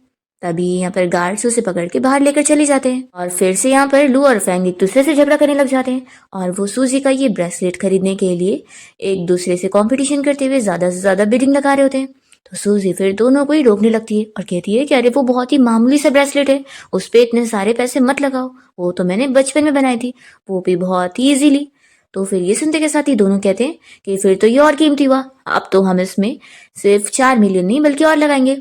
फिर यहाँ पर फैंग तो सीधा 10 मिलियन लगा देता है तो लू से भी और ज्यादा लगा देता है। इस तरीके से ये लोग तो 10 मिलियन करके बढ़ाने लग जाते हैं। तो यहाँ इवेंट में आई हुई सारी पब्लिक आपस में बातें करने लगते हैं कि ये क्या चल रहा है, एक मामूली से ब्रेसलेट के लिए ये दोनों मिलकर झगड़ा कर रहे हैं और 10 मिलियन ज्यादा बढ़ा रहे हैं। पागल हो गए लगता है लोग। और फिर फैंग तो 100 मिलियन तक पहुंच जाता है। पर इतने में कोई वीआईपी बंदा होता है जो कि सूजी के इस ब्रेसलेट पर बहुत ही अनलिमिटेड वाली बिडिंग लगा देता है, यानी कि एक लैंटन वाली बिडिंग, जिसका मतलब ये होता है कि कोई कितना भी आगे बढ़ जाए वो और आगे बढ़ जाएगा। और ये कोई और नहीं, सूजी का थर्ड डैड है और इसका नाम कमांडर जो है। सूजी को यहाँ पर पता नहीं होता कि इस लैंटन वाली बिडिंग का क्या मतलब है। तो फिर वो लू और फैंग से इस बारे में पूछती है तो वो लोग उससे बताते हैं कि इसका मतलब है। तो दोनों इस बारे में सूजी से पूछ रहे होते हैं कि क्या तुम जानती हो कि ये वीआईपी बंदा कौन है जिसने तुम्हारे ये ब्रेसलेट खरीद लिए। तो सूजी कहती कि नहीं।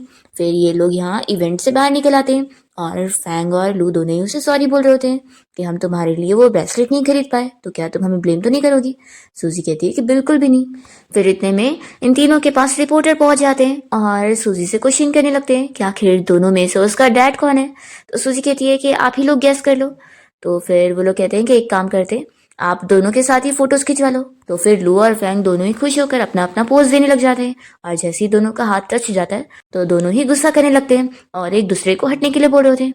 सूजी कहती है कि चलो एक काम करते हैं, आप लोग झगड़ा मत करो, और वो दोनों को यहाँ पर झुकने बोलती है और उन दोनों को पकड़ के फोटोज खिंचवा लेती है। और फिर सूजी सभी रिपोर्टर्स के जाने के बाद लू और फैंग दोनों को ही अपना काम करने जाने के लिए बोलकर इन लोगों को यहाँ से भेज देती है और अब जाकर चैन की सांस लेती है कि कम से कम उन दोनों के झगड़ों को सुनने से वो बची तो। फिर इतने में सूजी के पास एक बंदा आया होता है और वो बताने लगता है कि जिस वीआईपी बंदे ने उसका ये ब्रेसलेट खरीदा था उसने उसे ये देने के लिए बोला है कि आखिर ये ब्रेसलेट उसका है तो ये उसे मिलना चाहिए। सूजी फिर अपने इस ब्रेसलेट को देखकर सोच रही होती है कि आखिर ये चीज़ इतनी स्ट्रेंज क्यों लग रही है। तभी यहाँ सूजी के पास एक लड़का उससे मिलने आया होता है जिसे सूजी देखते ही पहचानती है कि वो उसका चाइल्डहुड फ्रेंड है। हान कहने लगता है कि मैंने फाइनली तुम्हें ढूंढ ही लिया। असल में जब मैं छोटा था तब मुझे मेरे डैड ने लेकर चले गए थे और उसके बाद मैं तुम्हारे घर का एड्रेस नहीं ढूंढ पाया था। इतने में यहाँ पर फूशन पहुंच जाता है जो कि हान का ही क्लासमेट है। वो उससे कहता है कि क्या हुआ, तुम अपने डैड कमांडर जो को छोड़कर अकेले घूम रहे हो, क्या तुम्हें उनका कोई काम नहीं करना है। तो सूजी को ये सुनने के बाद पता लगता है कि ये कमांडर जो का बेटा है। वो मन में सोचती है कि कमांडर जो तो उसके डैड भी हो सकते हैं क्योंकि वो उसके डैड बनने के थर्ड कैंडिडेट है। तो वो सोचती है कि इसका मतलब ये हुआ कि हान मेरा सगा भाई होगा। फिर हान तो यहाँ पर फ्रेंड से कहने लगता है कि तुम बिल्कुल सही टाइम पर आए हो, अब क्योंकि तुम मेरी सिस्टर को परस्यू कर रहे हो तो तुम्हें मुझे ब्रदर बोलना चाहिए। तो फुशिन कहता है कि आखिर तुम किस बात के इसके ब्रदर बन रहे हो, समझे, मैं तुम्हें ब्रदर क्यों बोलूँ। तो फिर सूजी भी यहाँ पर हान से कहने लगती है कि ये बात तो सही है कि तुम मेरे ब्रदर हो, लेकिन तुम मेरे रियल ब्रदर हो कि नहीं ये मुझे भी नहीं पता। हान कहने लगता है कि सूजी क्या तुम भूल गई, जब तुम छोटी थी तभी मैंने तुम्हें बताया था कि मैं सच का तुम्हारा ब्रदर हूँ, चलो मैं तुम्हें डैड से मिलवाता हूँ। फुशिन सूजी को रोकने लगता है और सूजी भी हान से कहती है कि मुझे अभी कुछ और काम करने जाना है तो हम इस बारे में कभी और बात करेंगे, और वो यहाँ से फुशिन के साथ चली जाती है। फिर कार से जाते हुए सूजी यहाँ पर फुशिन से पूछती है कि आखिर तुम मुझे क्यों ऐसे देखे जा रहे हो। तो फुशिन उससे इस बारे में पूछता है कि क्या तुम इस बारे में सोच रही हो कि कमांडर जो तुम्हारे डैड होने के थर्ड कैंडिडेट है। देखो अगर ऐसा हुआ ना कि अगर वो तुम्हारे डैड हुए तो मैं तुम्हारी हेल्प करूंगा इस बारे में पता लगाने के लिए। और वो कहने लगता है कि वैसे तुम तो कितनी ज़्यादा अमेजिंग हो कि तुम्हारे इतने सारे डैड है। फिर सूजी को यहाँ पर अपने असिस्टेंट की कॉल आती है और उसे कुछ पता लगता है तो फिर वो फुशिन से कहती है कि तुम मुझे लिन फैमिली लेके चलो। फिर इतने में हम देखते हैं कि यहाँ पर लिन और उसकी मॉम घर पे होते हैं और उन्हें कॉल पर पता लगता है कि कंपनी में प्रॉब्लम आ गई है। तो वो जैसे ही घर से बाहर निकलती है तो सूजी को देखकर कहने लगती है कि तुम यहाँ पर क्या कर रही हो। तो लिन कहती है कि मॉम ये जरूर यहाँ पर कोई ट्रबल क्रिएट करने आई होगी, आप सिक्योरिटी गार्ड को बोलकर इसे यहाँ से बाहर निकाल दो। सूजी यहाँ पर बताती है कि ऑफ कोर्स मैं यहाँ पर अपनी मॉम की चीज़ें वापस लेने आई हूँ। वो कहती है कि जो भी कार्स आप यूज़ कर रही है और जो कंपनी भी, वो सब मेरी मॉम का है, आपने ही मेरी मॉम को जहर दिया है। तो फिर लिन की मॉम कहने लगती है कि सच में मैंने तुम्हें तो अंडर एस्टिमेट करी, तुम भी सेम अपनी मॉम की तरह, लेकिन मैं तुम्हें कह दूं कि तुम मेरा कुछ भी नहीं बिगाड़ पाओगी। पर इतने में यहाँ पे रिपोर्टर्स पहुंच जाते हैं और वो लिन की मॉम से सवाल करने लगते हैं उनकी कंपनी के फाइनेंशियल फ्रॉड की चीज़ों के बारे में। तो वो अपना मुँह छिपाने लग जाती है और उन्हें तो यहाँ पर सूजी के ऊपर ही गुस्सा आ रहा होता है कि सूजी ने ये सब करी है। तभी इतने में यहाँ पर कमांडर जो पहुंच जाते हैं तो ये लिन की मॉम जल्दी से उसके पास आती है और कहती है कि अच्छा हुआ तुम टाइम पर यहाँ पर आ गए। कमांडर जो को देखकर सारे रिपोर्टर्स बातें करने लगते हैं कि ये तो कितना पावरफुल बंदा है ना। तभी यहाँ पर वो बताते हैं कि मैं अपनी बेटी को ढूंढने आया हूँ। तो जल्दी से लिन की मॉम लिन को लेकर आती है और कहती है कि यही हमारी बेटी है, और वो लिन को नील डाउन होकर कमांडर जो को डैड बोलने बोलती है। वो अपने गार्ड्स को ऑर्डर देकर लिन और उसकी मॉम को यहाँ से भेज देता है और फिर सारे रिपोर्टर भी डर के भाग जाते हैं। फिर जो भी यहाँ से जा रहा होता है तभी यहाँ पर हान पहुंच जाता है और पूछता है कि डैड क्या सच में लिन आपकी बेटी है। तो फिर कमांडर जो इसका जवाब नहीं देते और कहते हैं कि तुम मेरे साथ स्टडी रूम में चलो, हम वहाँ चल के बात करेंगे। तो फिर कहने लगता है कि डैड मुझे आपसे ये उम्मीद नहीं थी। तो फिर वो कुछ नहीं कहते और चले जाते हैं। हान जब सूजी के पास आता है तो सूजी तो कह देती है कि कमांडर जो मेरे डैड हो ही नहीं सकते क्योंकि वो यहाँ मेरे लिए नहीं बल्कि लिन और उसकी मॉम के लिए आए थे, और पता नहीं अचानक से कैसे लिन उनकी बेटी बन गई। तो हान तो कह देता है कि अगर लिन सच में मेरे डैड की बेटी हुई भी तो भी मैं उसे अपनी सिस्टर नहीं मानने वाला, सिर्फ तुम ही मेरी सिस्टर होगी, और तुम फिक्र मत करो, मैं इस बारे में डैड से बात करूंगा कि आखिर वो ऐसे कैसे कर सकते हैं। और ऐसा बोलकर हान भी चला जाता है। हम देखते हैं कि यहाँ पर कमांडर जो लिन और उसकी मॉम दोनों को ही अपने साथ चलने के लिए बोलते हैं। फिर हान कमांडर जो के पास जाकर उन्हें डांटने लगता है कि डैड आखिर आप ऐसा कैसे कर सकते हैं, आपको पता है अच्छी तरीके से कि सूजी मेरी सिस्टर है, तो आप उस लिन और उसकी मॉम की साइड क्यों ले रहे थे। तो फिर यहाँ पर कमांडर जो चिल्लाने लगते हैं कि तुम मुझसे कैसे बात कर रहे हो। तो भी कह देता है कि डैड अगर आप सूजी को नहीं अपनाना चाहते तो कोई बात नहीं, मैं अब उसे अपनी सिस्टर ही मानूंगा और मैं जा रहा हूँ उसे प्रोटेक्ट करने के लिए। ऐसा बोलकर वो चला जाता है। तो यहाँ पर फिर कमांडर जो का गार्ड उनसे पूछता है कि बॉस मैं जाकर उसे रोकूं।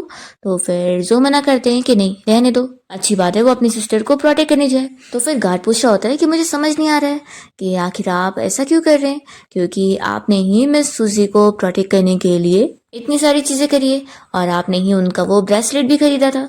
तो आखिर आप इस बारे में यंग मास्टर हान को क्यों नहीं बता रहे और उन्हें अपने आप को गलत समझने दे रहे। तो फिर कमांडर जो कहते हैं कि अगर मैं उसे अभी बता दूंगा तो फिर वो मेरा प्लान खराब कर देगा, इसलिए मैं उसे नहीं बता सकता। फिर हम देखते हैं कि लिन की मॉम यहाँ पर सूजी के ग्रैंडपा से मिलने जाती है और उन्हें मनाने लगती है और कहती है कि उस सूजी ने मुझे फंसाई है, डैड मैंने कुछ भी नहीं करी हूँ।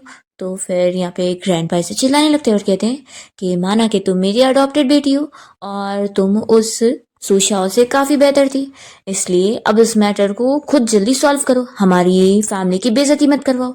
ऐसा बोलकर वो चले जाते हैं। फिर तभी इतने में लेन अपनी मॉम के पास पहुंच जाती है और दोनों मिलकर यहाँ पर सूजी के ऊपर ही सारा ब्लेम डाल रहे होते हैं और प्लान कर रहे होते हैं कि ये लोग सूजी से बदला लेने के लिए उसकी बेइज्जती करेंगे। उसकी मॉम बताती है कि हम एक इवेंट रखने वाले और वहां पर तुम होस्ट बनोगी। फिर हम देखते हैं कि सूजी भी यहाँ इवेंट के लिए आई होती है। वो जब यहाँ अपना फोटोज वगैरह ले रही होती है तो उसके ग्रैंडपा को देखकर वो इग्नोर करके जा रही होती है। तो फिर वो चिल्लाते हैं कि तुम कितनी ज्यादा बेशर्म हो, तुम्हें एल्डर्स को ग्रीट करना भी नहीं आता है। वो पूछते हैं कि आखिर तुमने लिन और उसकी मॉम को फंसाई क्यों, तुम कितनी ज्यादा खराब हो। सूजी कहती है कि सच में पहले मुझे लगा था कि शायद आप उन लोगों की वजह से फूल बन चुके हैं, लेकिन नहीं, आपको सब पता है, बस आप बहुत ही बायस्ड हो और कुछ नहीं। ये बोलकर सूजी यहाँ से जाने लगती है तो उसके ग्रैंडपा उसे स्टिक से मारने वाले होते हैं, पर तभी लू यहाँ पर पहुंच जाता है और वो ग्रैंडपा की स्टिक पकड़ के रोक देता है। तो फिर ग्रैंडपा कहते हैं कि आखिर तुम बीच में क्यों आ रहे हो, ये आखिर मेरी ग्रैंड डॉटर है तो मैं इसे सबक सिखा सकता हूँ, मेरे पास राइट है। तो लू बताता है कि ये मेरी बेटी है तो मेरे पास भी राइट है अपनी बेटी को बचाने के लिए, आखिर ऐसे कैसे आप उसे मार सकते थे। ग्रैंडपा कहते हैं कि तुम्हारी बेटी है। तो फिर लू बताता है कि हाँ ये मेरी बेटी है और माना कि आप इसके ग्रैंडपा हुए, लेकिन फिर भी मैं आपकी भी नहीं सहने वाला हूँ और आप मेरी बेटी के ऊपर ऐसे हाथ नहीं उठा सकते हैं। ग्रैंडपा यहाँ पर सूजी को समझाने लगते हैं कि अगर तुम एक अच्छी बच्ची बनोगी और अच्छे से स्टडी करके अच्छी आदतें अपने अंदर डाल लोगी और बुरी आदतों से दूर रहोगी तो फिर मेरी फैमिली तुम्हें अपना लेंगे। और फिर ग्रैंडपा यहाँ पर एक कार्ड सूजी को दे रहे होते हैं। इतने में यहाँ पर फ्रैंक पहुंच जाता है और वो उस कार्ड को फाड़ के फेंक देता है और वो यहाँ पर सूजी के ग्रैंडपा को बातें सुनाने लगते हैं कि उनकी इतनी हिम्मत कि वो उसकी बेटी को बुली करेंगे। तो यहाँ पर फिर ग्रैंडपा तो बहुत ज़्यादा गुस्सा होने लग जाते हैं और सूजी को भी बातें सुनाने लगते हैं कि तुम जैसी लड़की को मैं कभी अपनी ग्रैंड डॉटर नहीं मानने वाला, तुम बहुत खराब हो। तो यहाँ पर फिर लू और फैंग सूजी की साइड लेते हुए कहते हैं कि सूजी को भी आपके जैसे ग्रैंडपा की जरूरत नहीं है और वो दोनों मिलकर यहाँ पर सूजी की साइड लेते हुए उसे प्रोटेक्ट करके लेके जा रहे होते हैं। तो सूजी भी अपने ग्रैंडपा को चिढ़ाकर चली जाती है और वो दोनों ही सूजी को अंदर इवेंट में चलने के लिए मना रहे होते हैं और कहते हैं कि वो लोग यहाँ पर कोई बिजनेस के लिए आए हैं तो फिर वो जर्नलिस्ट बनकर उनके साथ चल के बैठ सकती है और फिर वो भी इस इवेंट में साथ में पार्टिसिपेट कर पाएगी। तो सूजी दोनों के कहने पर मान जाती है और फिर हम देखते हैं कि इस इवेंट को होस्ट करने के लिए लिन स्टेज पर आई होती है। तो उसे देखकर ये लोग सोच रहे होते हैं कि आखिर उसे ये कैसे मौका मिला।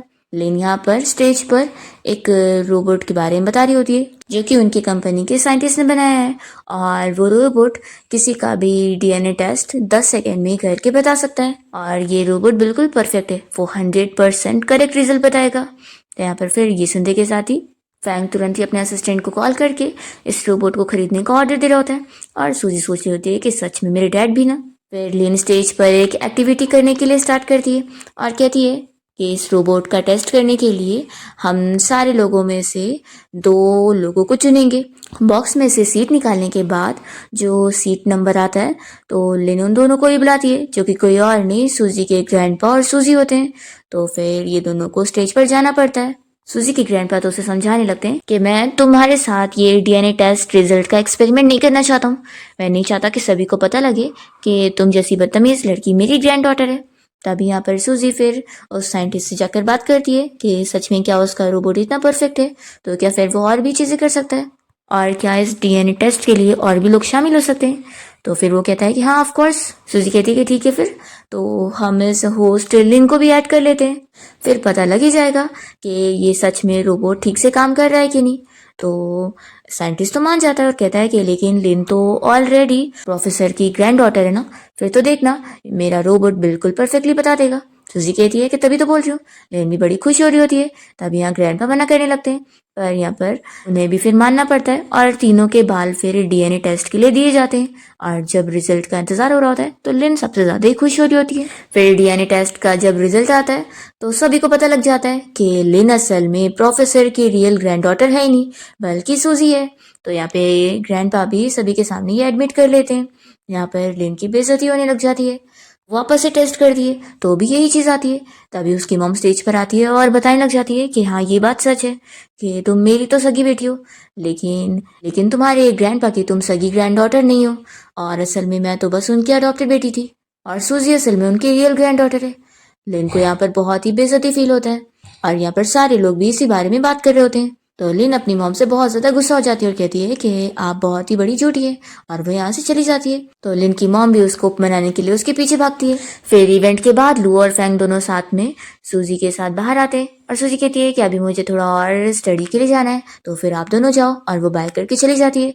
तो ये दोनों खुशी होकर सूजी को देख रहे होते हैं कि हमारी बेटी कितनी ज्यादा मेहनती है। फिर दोनों ही शौक हो जाते हैं कि दोनों एक दूसरे से कितना चिपके हुए, तो जल्दी से दोनों एक दूसरे से दूर होते हैं और अपना चले जाते हैं। इसके बाद सूजी जब अपना घर के लिए जा रही होती है तभी वो समझ आती है कि कोई दो गुंडे उसका पीछा कर रहे हैं।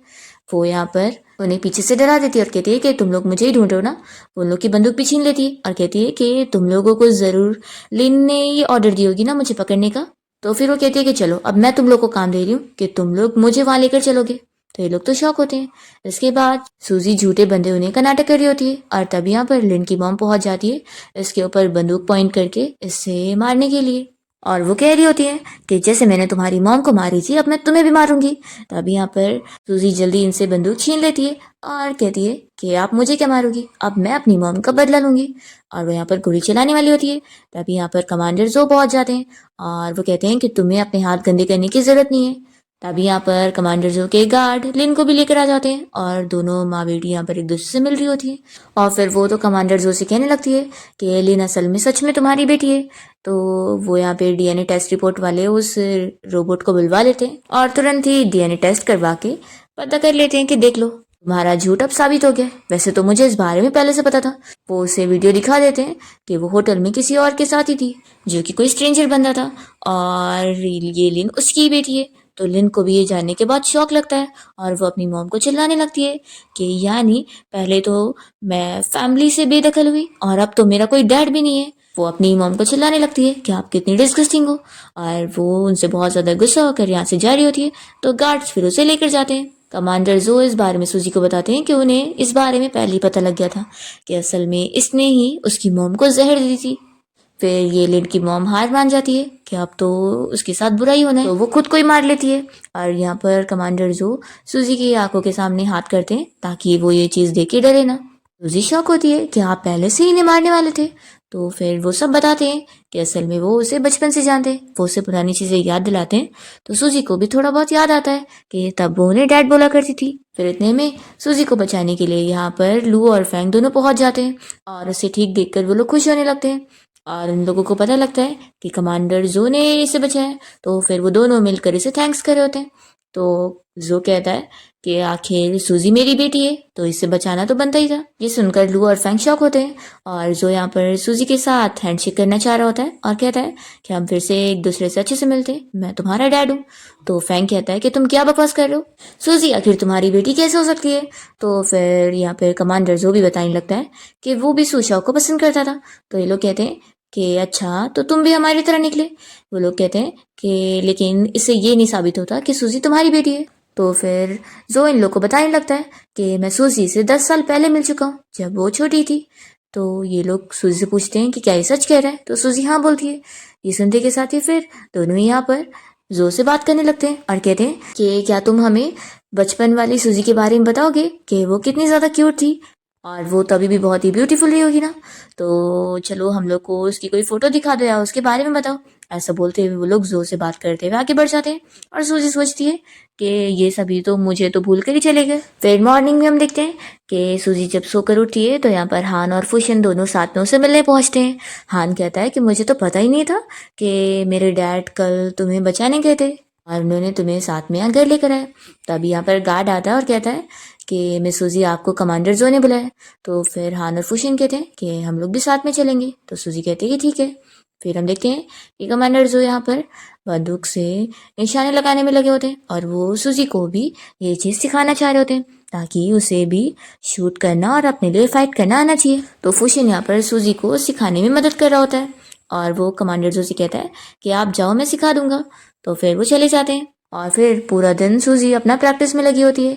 तो लू और फैंग दोनों परेशान होकर यहाँ पर कमांडर जू के घर पहुंचते हैं और उसे कहने लगते हैं कि तुमने यहाँ पर सूजी को कैद करके क्यों रखा है और तुम पूरा दिन उससे ट्रेनिंग क्यों करवा रहे हो, क्या तुम पागल हो गए हो। तो फिर जो इन दोनों को ही समझाने लगता है कि जो सुशाओ थी वो अपने आप को प्रोटेक्ट नहीं कर पाई और उसे लिन की मॉम ने जहर दी थी। तो इस वजह से हमें सूजी को कम से कम बहुत ही स्ट्रांग बनाना होगा ताकि वो खुद को भी प्रोटेक्ट कर सके। हम तो उसका साथ देंगे लेकिन उसे खुद का भी ख्याल रखने आना चाहिए। तो फिर ये बात इन दोनों को ही समझ आती है और वो लोग कहते हैं कि फिर तुम सही कह रहे हो, तो ठीक है कुछ दिन तुम्हारे घर पे सूजी को हम लोग रख देते हैं ताकि तुम उसे अच्छे से ट्रेन करो। फिर हम देखते हैं कि सूजी तो यहाँ पर पूरा दिन शूटिंग करके फाइनली अच्छा निशाना लगाना सीख जाती है और फुशन उसकी तारीफ करता है कि तुम तो कितने आउटस्टैंडिंग हो। फिर पूरा दिन खड़े रहने की वजह से सूजी ठीक से चल भी नहीं पा रही होती है। तो फुशन तुरंत ही बैठता है और कहता है कि तुम मेरे बैग पर आ जाओ, मैं तुम्हें रूम तक लेके चलता हूँ। तो सूजी कहती है कि ठीक है अब तुम कह रहे हो तो मैं मान जाती हूँ और वो उसकी बैग पर चढ़ती है और अपनी तारीफें करने लगती है कि सच में बहुत ही अमेजिंग हो। और फिर वो तो सो जाती है और ये दोनों तो अपना चले जाते हैं और हान को इधर ही छोड़कर चले जाते हैं। तो हान जब सोकर उठता है तो वो कॉल लगाता है कि तुम लोग कहाँ गए। फिर हान जब यहाँ सूजी को देखने के लिए आता है तो देखता है कि उसके डैड यहाँ पर सूजी के हाथ की चोट पर मेडिसिन लगा रहे होते हैं। ये देखकर हान भी काफी शॉक होता है कि उसने अपने डैड को इतना जेंटलमैन तो कभी देखा ही नहीं, इतनी कभी किसी की केयर करते हुए। नेक्स्ट टाइम देखते हैं कि सूजी को उसके ग्रैंडपा मिल जाते हैं और वो उसे माफ़ी मांग रहे होते हैं कि उन्हें नहीं पता था कि लिन की मॉम ने ही उसकी मॉम को जहर देकर मारी थी। तो यहाँ पर सूजी कहती है कि अब ये सब माफ़ी मांग कर कोई फ़ायदा नहीं है। तो फिर उसके ग्रैंडपा कहते हैं तो कि तुम कितनी बदतमीज़ हो, मैं तुमसे माफ़ी मांग रहा हूँ और तुम मुझसे ऐसे बोल रही हो, वैसे भी तुम्हारी मॉम की सारी गलती थी, उसने जो भी हरकतें करी थी वैसे भी वो ये सब डिजर्व करती थी। तो सूजी को बहुत ज़्यादा गुस्सा आ जाता है और वो अपने ग्रैंडपा को फिर से बातें सुनाती है। तो वो उसे बताने लगते हैं कि वो यहाँ पर उसकी शादी का ऑफर लेकर आए। सूजी तो पहले उन्हें मना करने वाली होती है पर सूजी को पता लगता है कि जिस फैमिली में उसकी शादी की बात चल रही है वो उसके बारे में उसे कुछ इन्वेस्टिगेट करना था। तो फिर वो अपने ग्रैंडपा को झूठ में हाँ बोल देती है और यहाँ से वो ये शादी का एंगेजमेंट कार्ड लेकर चली जाती है। फुशन को जब इस बारे में पता लगता है तो वो सूजी से बात करने आता है कि वो उसे छोड़कर ऐसे किसी और से शादी नहीं कर सकती। तो सूजी मन में सोचती है कि अभी वो अपना सीक्रेट नहीं बता सकती है कि वो तो बस नाटक करी है। वो कहती है कि आखिर तुम्हें क्या, मैं किसी से भी शादी करूं। तो फुशन उसे मनाने में लगा हुआ। सूजी नहीं मानती तो फिर वो यहाँ से चला जाता है और अपने फ्रेंड को कॉल करके कह देता है कि वो कल सूजी के एंगेजमेंट वाले दिन उसे चुराने के लिए जाएगा क्योंकि उसकी ब्राइड वही बनेगी। फिर नेक्स्ट डे सूजी के फियांसी के गार्ड्स जब उसे लेने पहुंचते हैं तो वो उसके हाथ बांधकर उसे लेके जा रहे होते हैं ताकि वो कहीं पे भी भागने की कोशिश ना करे। और इतने में यहाँ पर सूजी के फोर्थ डैड की एंट्री होती है जो कि कार्स को बीच में लाकर यहाँ पर सूजी को लेने आता है। सूजी पहले सोचती है कि आखिर ये कौन है पर फिर वो समझ जाती है कि ये उसके डैड होने का फोर्थ कैंडिडेट है और इसका नाम जीचंग है। वो यहाँ पर सूजी को बचा के अपने साथ लेकर जाता है और उसके हाथ में जब यहाँ चोट लगी होती है तो सूजी उसको मेडिसिन लगाने पहुंच जाती है और वो उनसे अपनी मॉम के बारे में पूछने लगती है कि आखिर उन दोनों का क्या रिश्ता था। तो फिर वो बताते हैं कि पहले वो बस उसकी मॉम के अच्छे फ्रेंड थे लेकिन उसके बाद वो दोनों काफ़ी क्लोज हो गए, लेकिन वो अब उसकी मॉम से नफरत करते हैं क्योंकि वो उन्हें बिना गुड बाय बोले ही चली गई थी। तो सूजी फिर सब बताती है कि उसकी मॉम को असल में ब्रेन कैंसर हुआ था और वो आपको भूली नहीं थी। वो एक वीडियो भी दिखाती है जिसमें उसकी मॉम यहाँ पर इस जीचन के लिए एक मैसेज छोड़कर गई थी। तो ये देखकर वो और रोने लगते हैं और फिर सूजी से कहते हैं कि अब तुम्हारी मॉम नहीं है तो क्या हुआ, मैं तुम्हारा डैड, मैं तुम्हारा ख्याल रखने वाला हूँ। फिर इतने में सूजी के बाकी तीनों डैड भी यहाँ पर पहुंच जाते हैं उसे ढूंढते हुए और जीचन को शौक लगता है कि सूजी का वो इकलौता डैड नहीं है बल्कि और भी 3 है। और सूजी बताती है कि उसके डैड के टोटल 7 कैंडिडेट है, जिनमें से अभी तो 4 मिल चुके हैं।